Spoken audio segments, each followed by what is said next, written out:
দুনিয়াতে যত অদ্ভুত অদ্ভুত প্রশ্ন সব আপনি মুসা আলাইহিস সালামের মাথা থেকে পাবেন। বিভিন্ন বিষয়ে আল্লাহরে প্রশ্ন করতেন। সাইয়েদনা মুসা আলাইহিস সালাম আল্লাহরে বললেন, আল্লাহ আপনি আমার এমন একটা জিকির শিখাইয়া দেন যে জিকিরটার শব্দ আপনি আর আমি ছাড়া কেউ জানবে না।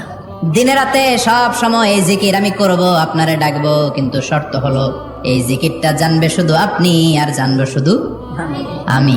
আল্লাহ বললেন, মুসা পড়ো লা ইলাহা ইল্লাল্লাহ।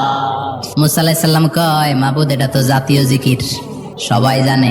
আমি তো চাইছি এক্সেলেন্ট একটা জিকির, কারো কাছে নাই, শুধু আমি জানবো আর আমি পড়বো। আল্লাহ বললেন, মুসা এই লা ইলাহাকে যদি এক পাল্লায় রেখে দাও, তামাম বিশ্ব, 7 আকাশ 7 জমিনটারে তুলে যদি তুমি আরেক পাল্লায় রেখে দাও, লা রাজাহাত কাফাতু লা ইলাহা ইল্লাল্লাহ, মুহূর্তের মধ্যে লা ইলাহার পাল্লা ভারী হয়ে যাবে।